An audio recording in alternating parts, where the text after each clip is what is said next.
And some local breaking news just into the newsroom. A motorcyclist is now dead after a head-on collision in Chester. Police arrested 56-year-old Bradford Jordan following this crash on West 100 Road. Khalil, developing now, 7 people are facing multiple charges this midday after luring and robbing a minor in Hanover. 19-year-old Duran Boskert and 18-year-old Brian Gibson Jr. were taken into custody and facing multiple charges. And today, VCU is welcoming its largest freshman class ever to its dorms for the fall semester. The class of 2029 is more than 4,500 strong.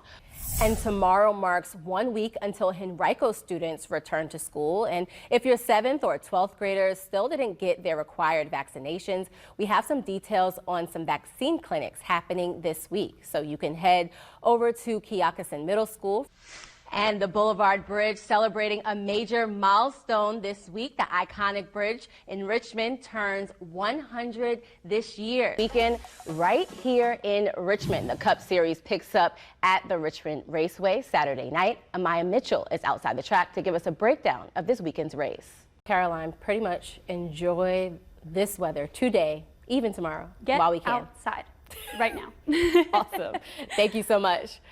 All right, well, Hopewell native Travion Henderson starting his NFL debut with a bang. The Patriots open up their preseason at Gillette Stadium in Massachusetts against the Commanders Friday.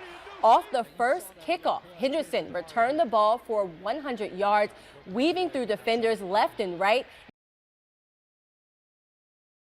Shantel, what have you learned so far?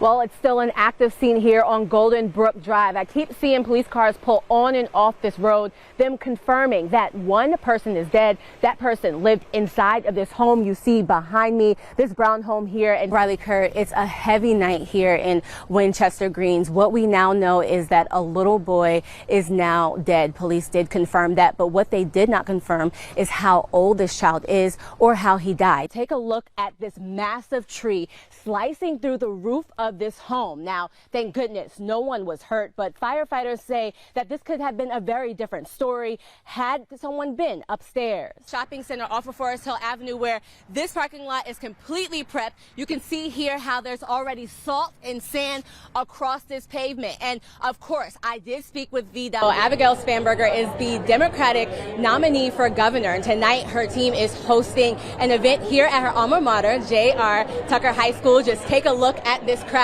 behind me. Hey Kurt, well, the rain just swooped in right now. It is now raining. The wind is blowing. You can see right beside me here how a tent completely collapsed because of the rain and wind that came through here. Expected to happen. Carl Thomas is expected to take the stage at 8 o'clock. And as long as everything looks good, fireworks will still happen at 8:50. There are people still out here. There are people still holding on to hope. There you have it, a sweet ending to a chaotic beginning. Juneteenth here at Midtown Green, ending with a happy crowd and some fireworks after thunderstorms threatened to cancel the entire event. Hot spot, right, is this area here. Look how long this popcorn line is. I mean, it has not been short for the entire 2 hours that I've been here. I've asked you some other things that they did. They had a station here that they had arts and crafts, but look at all of the chalk on the ground there. There's so many messages for Mr. Music. This track is not ready yet. I did get some lessons from them, so I'm going to see if I can, start this engine up right now for you guys. Shantel Davis is here with more. Well, Rachel, we start in New York, where the former girlfriend of Sean Diddy Combs is testifying for a second day in his federal sex trafficking trial. Today, Cassie Ventura is live now. She's been following this story all evening. And Shantel, what's the latest?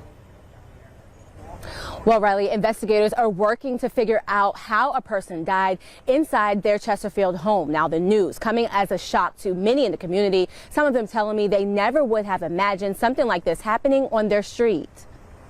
Quite shocked, honestly. It's a quiet neighborhood. Wednesday evening, the sight of Chesterfield cop cars parked up and down Golden Brook Drive took a lot of neighbors by surprise. It's never a good sign when you see so many cop cars, so that tells me that something serious is going on. Not what I expected to see today, just going on a walk. Around 2:15, Richmond police asked Chesterfield police to do a welfare check at this Chesterfield home. When officers went inside, they found a person dead. Right now, they are not releasing that person's identity, confirming how this person died, or how long they've been dead inside the home. But they are classifying it as suspicious. I guess it just shows you never know. It doesn't matter how quiet a street is. You never know what's going on with people that live right around you. Another neighbor, Jackson Lawler, lives next door to the home. He tells me an older man lived there and kept to himself, so he didn't know him well, adding he didn't see anything unusual that would suggest something had happened. For hours, investigators went in and out of the home, working to gather evidence to help piece together what led to this death. But investigators do not believe there is a threat to the community. Prayers go out to the families. I'll just see what the police decide is the cause. Now, Richmond police did not confirm what prompted them to reach out to Chesterfield authorities to do this welfare check. When investigators were leaving the scene tonight, they said that they will bring an update tomorrow morning. I'm live in Chesterfield. Shantel Davis, 12 on your side. Shantel. Well, Kurt, Jasmine, the family is now asking, where is the guardrail? They are telling me they believe if a guardrail was on that road, Kaylee and Maddie may have survived the crash. Now, they've hired a lawyer with hopes VDOT will put a guardrail on that road so something like this doesn't happen again. It's hard. It's a grandchild that I lost that I'm trying to get through every day.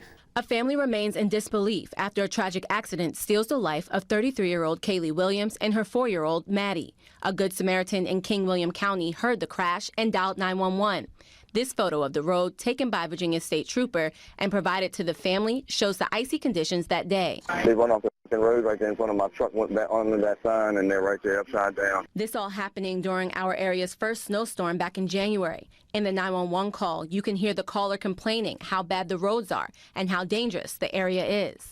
These roads are terrible in King William. I don't know what's going on in King William. Crews were dispatched to the scene and initially called for a water rescue team, but en route they decided to hold off. And then we'll give you an update if we need them.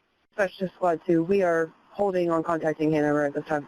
Kaylee and Maddie remained trapped in the car for 40 minutes. The Good Samaritan ran to get his tractor and pulled the car out of the creek, but it was too late. Maddie's dad, Brandon, too devastated to talk on camera, says in a statement, in part, quote, "I'm devastated over the loss of my daughter. I think about her every day. I hope and pray she did not suffer."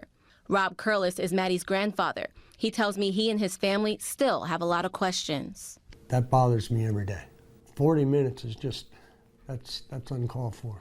A spokesperson from King Williams County Sheriff's Office says, though an average response time is around 8 minutes, weather conditions made it difficult for emergency crews to get to the location. I met Curlis and Maddie's dad, Brandon, at their attorney's office. They both say Etna Mills Road is too dangerous and are questioning why there are no guardrails along this rural road. Like 30 feet, 40 feet of guardrail just to block this pond. According to King Williams Sheriff's Office, 13 accidents have happened on this stretch in the last 5 years. Scott Fitzgerald, the Curlis' attorney, says this road should have a guardrail. So VDOT rules call for a guardrail whenever there is a water hazard that is deeper than 2 feet, that is within 7 to 10 feet from the edge of a travel lane. And in this case, Hornquarter Creek Pond is within that 7 to 10 feet clear zone, and it is deeper than 2 feet. A federal report Fitzgerald shared with us reveals the bridge was last inspected in 2022. The section for guardrails reads in part, a safety feature is required and none is provided. Now again, Maddie's dad and grandfather are hoping that VDOT implement a guardrail along this road. I reached out to VDOT to ask about their process for putting in a guardrail, but I have yet to hear back from them. I'm Shantel Davis, 12 on your side.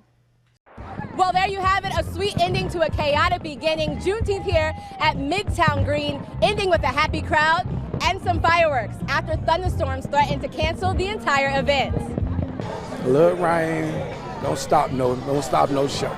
Jubilation in June ended with a bang. Dozens filled the lawn at Midtown Green to celebrate Juneteenth, the holiday commemorating the end of slavery in the U.S. People in Galveston, the last slaves were finally free, and that's just something to celebrate. Thursday's celebration almost ended early, with severe thunderstorms crashing the party, collapsing vendor tents, objects flying through the air, sending people running for cover. The the sky just opened up. It was like one drop of rain and just a gust of wind came and it blew everything open. Yeah, we were helping people picking up their racks, putting their clothes on the ground. All of the vendors left, but the people stayed, hoping for the storm to pass and the sun to shine again. Richmond, you know, we need this, you know, so I know I do for Juneteenth, you know what I'm saying. Line dancing, Juneteenth, celebrating with the community. That's what it's all about. A celebration is exactly what they got. The storm passed, people began to fill the lawn, the night filled with positive vibes, line dancing. Grammy-nominated R&B singer Carl Thomas took the stage a little after 8. And for the grand finale, fireworks. I'm still glad I came. Yeah. We still keep our spirits up, you know, having a good time. The celebration continues at Dogwood Dell Friday. Legacy Band takes the stage at 8. I'm in Richmond. Shantel Davis, 12 on your side. Thanks so much, Khalil. Smiling ear to ear with that forecast. And thank you for watching 12 News Today Sunday. We'll be back with more news and weather tonight at 6. Have a great day.